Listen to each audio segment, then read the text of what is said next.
We'll just have to check it periodically to see how it's going. Okay. Can I do plagiarism if I just copy your petition and put my name No, on it? you have my permission. You ended up in the ownership office. Yes, right. If you need I'll a tell you second, right now, my I'll entire paper for Mike is just quotes. I set the link them all together and reformat. Mine's all narrative without any quotes, so Jeannie, we should just get together. I'll write yours up, you can write mine. Okay, so it's our last day today. You guys have made it, basically. Where are you going How you tomorrow? feeling? I have a conference in San Francisco. I'll be gone from tomorrow all through next week. Are there Giants in town? No, they're not. And the A's unfortunately. are. They are, yeah. Warriors are gonna be playing though. That's true. Oh yeah, that is true. And they'll be in San Francisco soon. You pay $1,000 just to get in. Yeah, probably. Yeah. So today we're covering, we may or may not get to power and sample size. We'll start with the discussion on factor analysis and reliability analysis, and that will really be our priority for today. Let's see, who do we have signed up for prayer and thought? I have the prayer and the bell. Melissa has a thought? Okay, why don't we get started and have the prayer and then the spiritual thought. Our Father in heaven, we're thankful to be together today as a cohort for this class. We're thankful for our teacher and the time and dedication that he's given to us this semester. We're thankful for all those that are here and pray for those who are still coming. And pray a blessing of health on everyone. We may get through the next few weeks and be able to do our best. We're thankful for the light of knowledge that we receive as we study these things. We say these things in the name of Jesus Christ. Amen. Amen. So for the spiritual thought, I came across a speech that was given, a talk that was given in 1930 something by Elsie Talmadge Brandley. She is the daughter of James Talmadge, and she served on what's now known as the Young Women General Board. That kind of was called like the Women's Mutual Improvement Association, something like that. And she was addressing leaders of youth again in like 1934, and she basically was talking about this shifting, the shifting world and how children are different and how we need to teach them different. So I just want to read a couple quotes from it. She said, "I'm glad and thankful to be living today and in my own particular generation,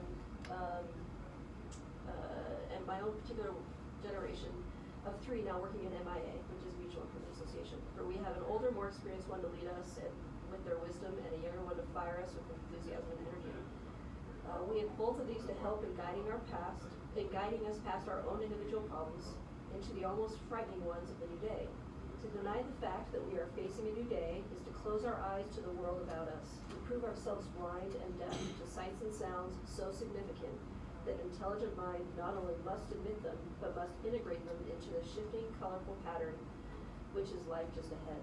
With the passing of every generation, emphasis shift, certain problems give way to others. Answers change with the changing times. In a view of the amazing progress and drastic change of the past century, it's easy to see something of the reasons why problems have become more acute and less easily soluble by old methods of discipline and pronouncement." And then she goes on, if I can find it, to talk about the importance of letting children and youth ask questions.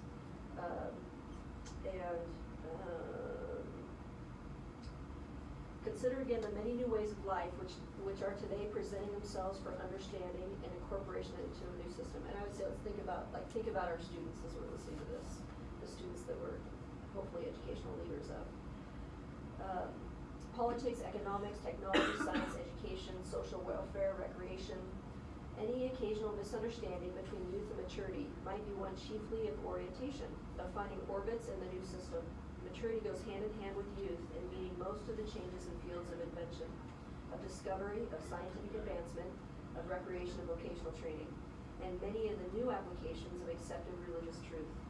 If they part at a gate through which youth demands the right to pass, and at which maturity hesitates, it is not perhaps because youth ever was curious and daring in inquiry, while age, having made its own ventures, longs for security. Parents and leaders provide and administer education. And education teaches youth to explore, to experiment, to try new ways and find new paths. Is it consistent to resent what is found in these educational journeys? Do we strive to discover how far we leaders and parents might be lagging behind youth, instead of trying to measure how far they are getting away from us? And then, skipping ahead, this situation is not new in this age or in this church. People have held dear their religious, then she goes on, she's talking about youth that have questions about the gospel. People have ever held dear righteous beliefs and practices, major and minor, and have resented innovations which have endangered them. We must not now, and in the latter days, and especially in the Church of Jesus Christ, make the Word of God grounds for unnecessary misunderstanding. Then she quotes from a statement from the Quorum of 12. Let us not try to wrest the Scriptures in an attempt to explain away what we cannot explain.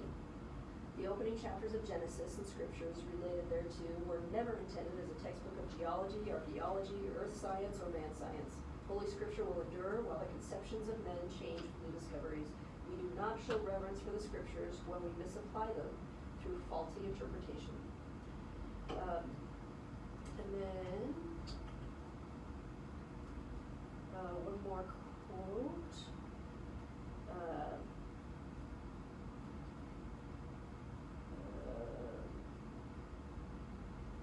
Sorry.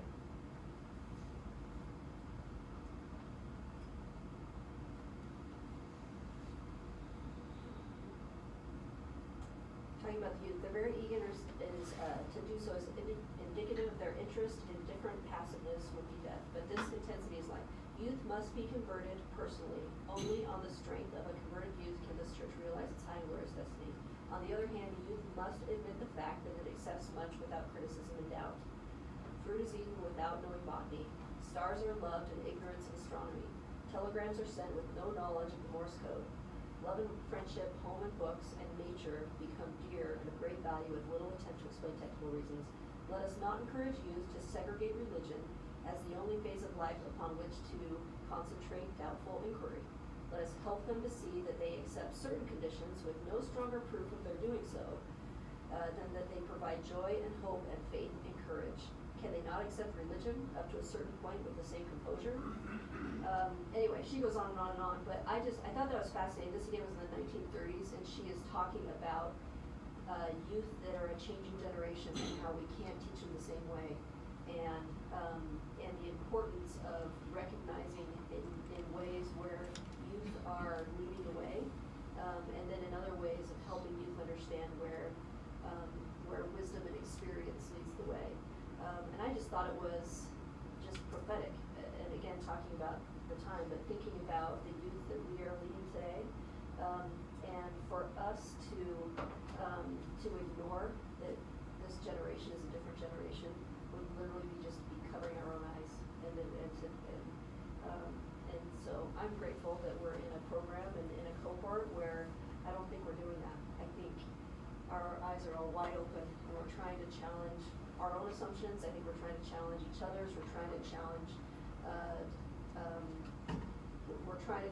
every assumption to make sure that we feel that we're not just taking things for granted in terms of what we know and how we educate. And I think it takes great educational leaders to do that, even when it's the very assumptions that are most dear to us, whether it's about learning or whether it's about particular truths that we've learned. And so I'm grateful just to be a part of this cohort. I'm grateful to be a part of the church. I thought General Conference was unbelievable. And I want to read one other quote just from General Conference. That for me, I felt like it was just speaking to me. Elder Homer of 70.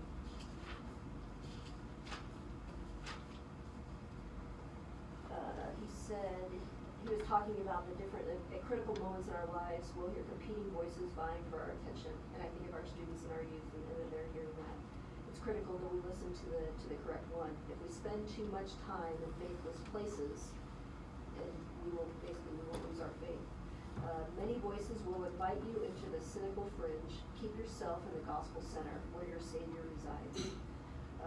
And so I think of that, and I think of the balance with our students, whether it's in a gospel setting or an educational setting, of the importance of balance of asking questions and being willing to challenge assumptions and ask questions, but also checking ourselves and having students check themselves in terms of are they staying in the gospel center, so to speak, whether, again, if that's a gospel discussion or other, but just always making sure we have that balance, that there are going to be these voices pulling us different directions, and making sure that we are staying wherever our center is. I think for us in this room, it's, that gospel center where the Savior resides. And it's the name of Jesus Christ. Amen. Thank you very much for that. I think it's very relevant in light of what's happening on campus today.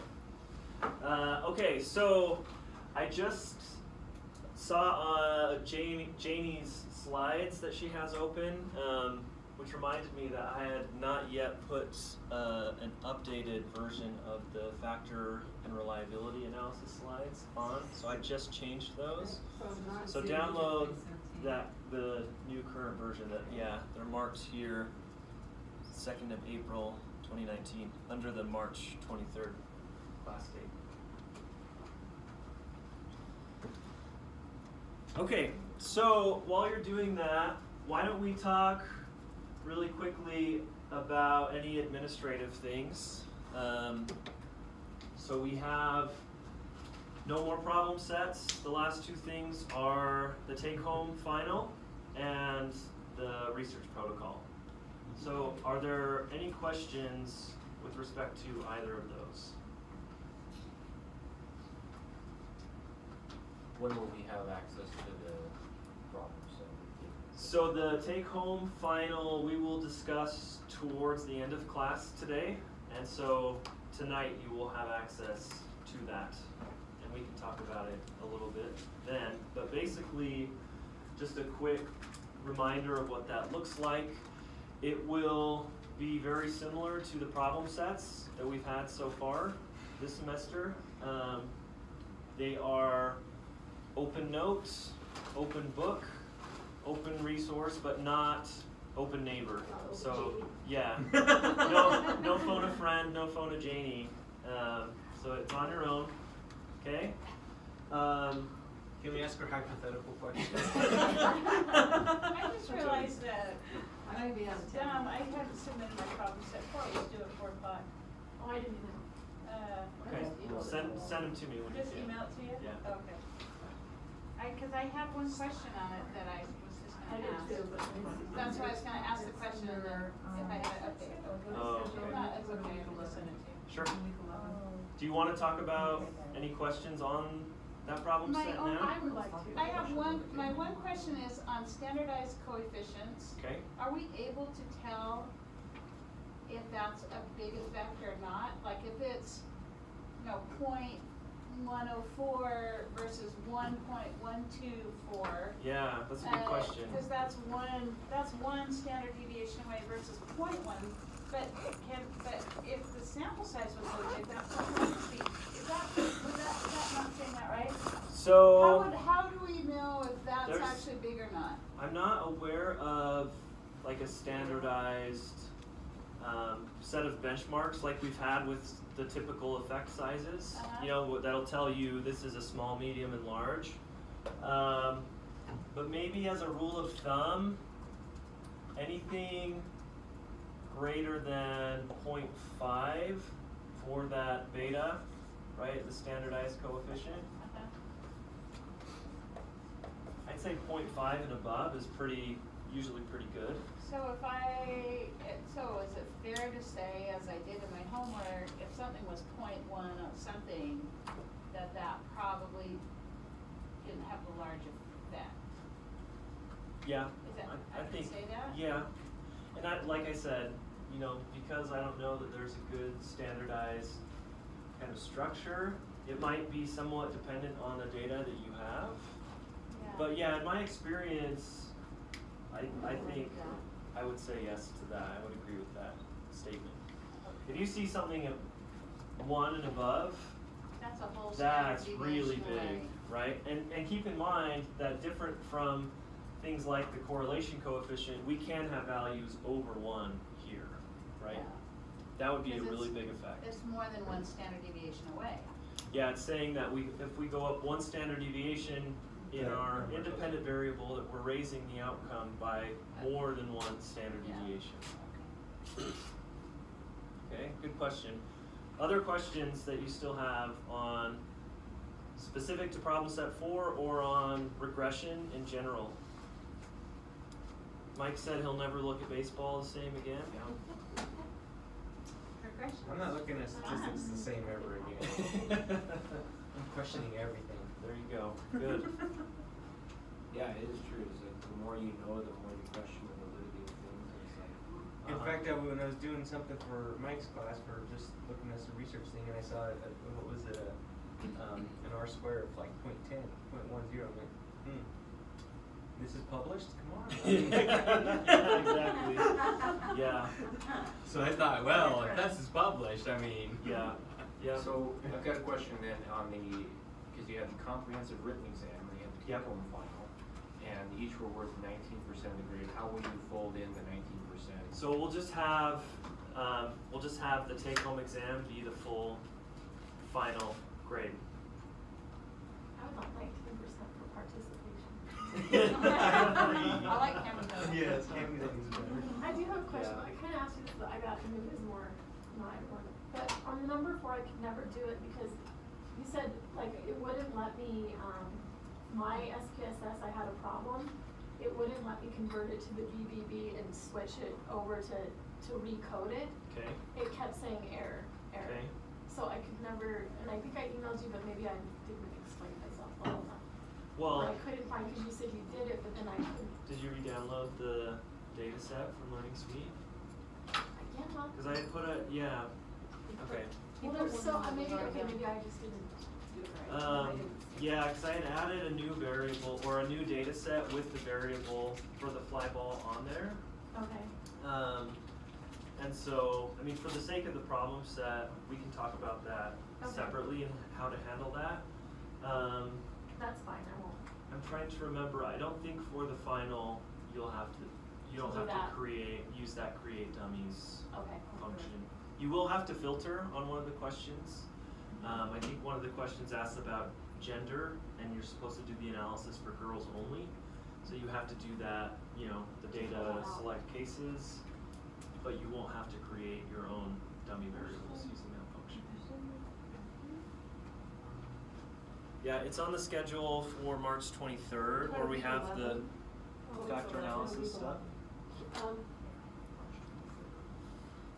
I just give a suggestion in terms of organization for next time? I love how in Learning Suite, you've got like the sample data sets all in one place. It'd be awesome if the PowerPoints were also listed all. Oh, right after. okay. So it's like, Yeah, oh, that's a there's good that idea. one, cause I other, agree. we're like trying to remember what week was it and which one is it?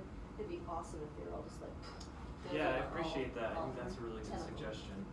Great. Okay, what do you guys, thoughts on the research protocol? I know I've talked to a few of you already. Some of you are in process or have drafts. Do you have questions about that? My only thing, and excuse my ignorance, Donnie, but I saw the samples, and I just didn't. I don't know how in depth you want this to be. Like, I know we don't want a full-fledged literature review, right? Or do we? You want some, you want enough literature review just to set up what the topic is and to Right. show why it's important that you're studying this. But like the one that like does the what's your hypothesis? I'm like, I don't know. I don't know how to make it like 3 paragraphs. Does that make sense? To make the hypothesis section 3 paragraphs? Yeah, like how long does that have to be? If it's not that, right? That piece doesn't have to be. Okay, that's what there's some pieces that I thought shouldn't be that long. Right? Yeah, no, I mean, yeah, so use your judgment on that. Okay. In terms of what you think the appropriate Okay. length is, yeah. So I just want to make sure that I'm not doing it. Not that I just don't know how in depth you need all those things because I'm like, how in depth is the hypothesis really be? Right, no, it's, This isn't doing for yeah, it'll build upon that literature review that you're talking about, right? That Right. might influence what you expect the results to be, and then you set up your research questions. Sometimes the hypothesis, all it is a restatement of the research questions, but saying kind of what the expectation is Okay. for what the. And there was an example of one already done in there, 'cause that Yeah, was there are what a I was trying to couple, find. again, they're on the schedule for the day that it's due, so Okay. on the 23rd. So there's this one, the Dead Cool Smoking Prevention Program, and then there's an example outline So, for the research protocol. Donnie, one of the things that you talked to me about that was really helpful was how in the beginning of the protocol, we don't want to presuppose the outcome. Mhm. And then we can put that into our hypothesis when we show, but at least in the initial body, we're talking more about exploration, we're talking about understanding, but we're not saying this is what we think we're gonna find. Yeah, right. And that was helpful for me because I was looking at it from so I'll use this to prove that this is what I'm gonna find. Yeah, remember, you're setting this up as a, quantitative research fits within that positivist epistemology, which really falls in line with the scientific method, right? And so the point of conducting research is to say, we're proposing these hypotheses, but we're open to the reality that it could go either way. And so we don't want to be using the language all the way through that's saying, this is what we expect to find, because it sort of paints the picture that we're looking for a particular conclusion rather than being unbiased and impartial about So the hypothesis what is the more of a results are. question than saying, I think. Well, no, so the hypothesis is the one place where you are I saying believe that. this was what it will yield. Yeah, and so the suggestion to Janie was that anywhere where you're making kind of, this is what I suppose is going to be the outcome, it should be in your hypothesis section, and everywhere else, you're just kind of discussing it without any presuppositions. Neutral approach saying, Yeah. this So- is going. example, that's like a published article. Like, Yeah. You're not expecting us to have like that level of detail, are you? So, well, let's look real quick. You don't necessarily have to have, a visual theoretical framework per se. So that's something that's not a requirement. But you do, the background should look really similar, right? Okay. You should be drawing on some existing research to say how you're contextualizing your own study, right? Within that, you might discuss if there is some type of theoretical framework that's influencing your work, right? So Kristen is drawing upon some theoretical frameworks regarding ACT scores, so links between looking at what the predictors are of college success in general and drawing on that sort of research. Not all of you will have a specific intervention section, right? Some of you might if you're looking at a particular program, but not everyone will have that. The research, this piece, kind of the research questions, the design summary, I would expect yours to look, somewhat similar to that. In thinking through the outcome measures, in thinking through potential instruments, whether that means identifying some existing instruments that have been used to collect data on a similar topic. Kristen has one of those. I think Memo had one of those. It might be you describing a survey or questionnaire that you could use to collect the data that you intend to analyze for your study. The sample it doesn't have to be incredibly complex, because here you might not have all the detail, but you're just kind of saying this is what I have. This would be the population of interest. That's something that's really important to identify in a research protocol. Talking about how you would go about sampling from that population, and thinking about kind of a rough sample size that might be desirable for your study. Okay, most of you aren't going to have a randomization. This is an experimental study, so they have a treatment and a control group. You don't necessarily have to have a timeline like this. I would expect probably a little more in the analysis plan, actually, in thinking through what type of analysis you plan to use. So in this case, it'll be identifying what types of variables you'll have. Are they continuous? Are they ordinal? Are they categorical variables? Based on that and the questions you're interested in, what sort of statistical tests do you think would be best to answer the research questions that you have? So in a lot of ways, it would look quite similar to this. I think the outline. outline Yeah, the is outline fairly is- similar as well. It's organized a little differently, but that's what I followed. And that keeps the information you said, you don't need this, but you need this, so kind of follow the outline, and we can look at the example if we need help. Yeah. Yeah, I think the outline has pretty much all the key components that you'll want. So if you kind of follow the structure of the outline and fill in all of these sections, I think you'll be in a good spot.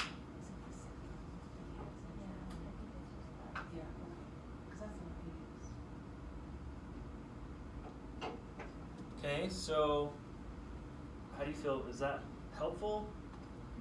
Okay. Okay. Feel free to send me questions.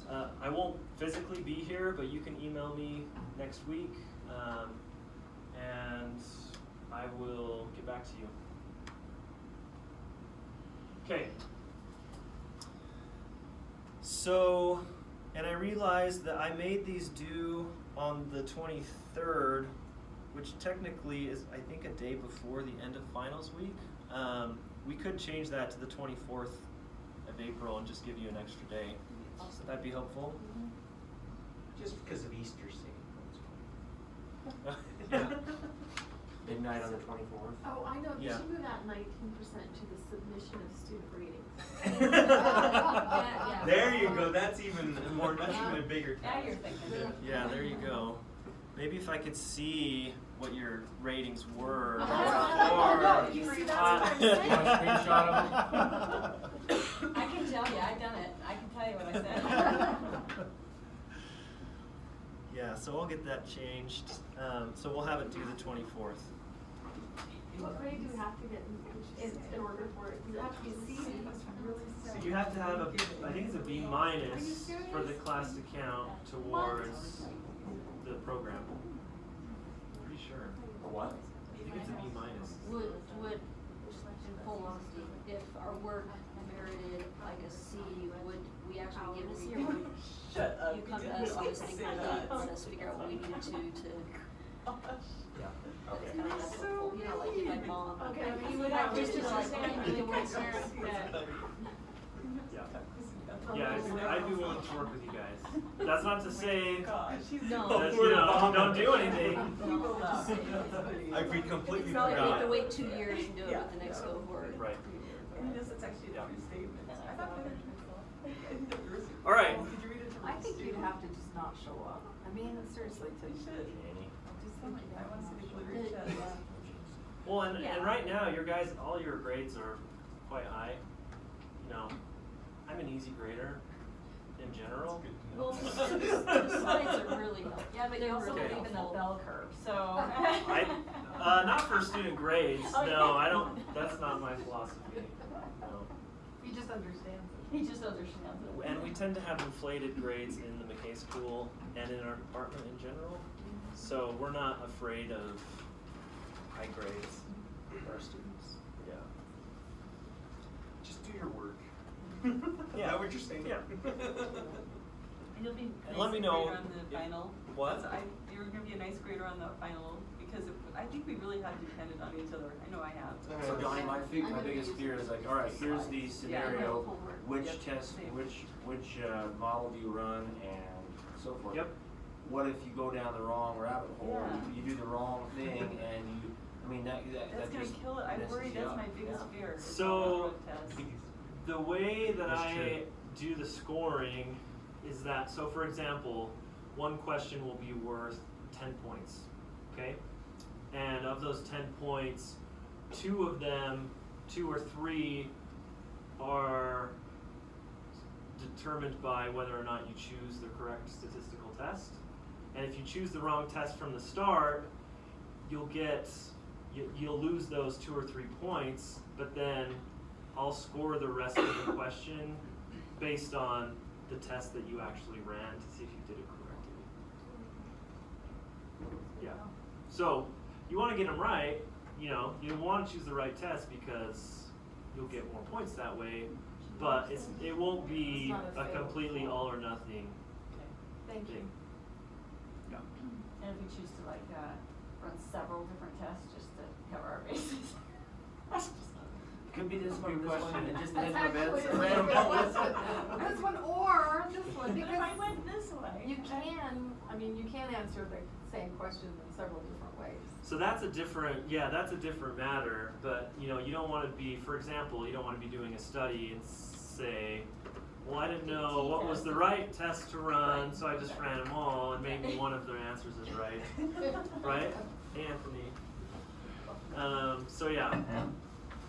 How did it go? Did they do a good job? Okay. Well, you're here just in time. Sweet. Here for the Lord. Now the party Yeah. starts. It's your turn. So let's start on factor and reliability analysis. So, does anyone want to just tell us let's do factor analysis. What is factor analysis? Like, it's been a couple weeks since we actually had the readings, but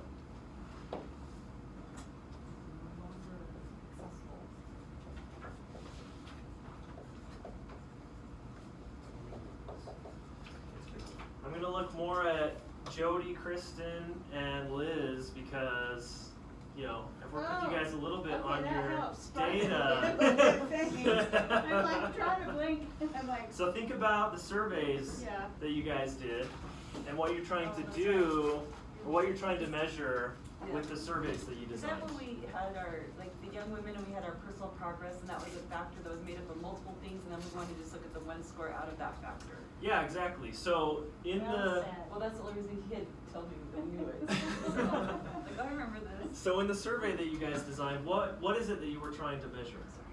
How they value the young women program here is us also. Okay. So what you called value is a construct that you identified that was important to measure and you came up with some items, some questions that you included in your survey to try to measure this construct, right? So this was kind of the overarching construct that you were interested in. Was this broken down into additional constructs, or was this the only one you were looking at? Well, I don't know that I would say that we had sub-constructs of value, Okay. but we had, but I guess it depends, like remind me, I don't know if it's considered a construct, but we had relationships, and we had personal progress program, and we had activities, but I don't know if those ended up being totally different constructs. Okay. So you were looking at relationships. What else? Activities, personal progress, just that whole program, Uh-huh. opportunities, for leadership. Yeah, great. Okay, and in general, you were interested in how young women that participated in the Young Women's Program valued participation in these different areas, right? Yeah, so these were, I would say, these are sort of sub-constructs that you were interested in measuring. So let me ask now the other groups, if you can remember the surveys you designed, what were some of the constructs that you were interested in measuring? We looked at transparency and transparency, what was the other one? Equals was, fairness. No, it was social justice. Yeah, social justice, but it was transparency was one, and the other one was the perceived fairness of the Fairness? resource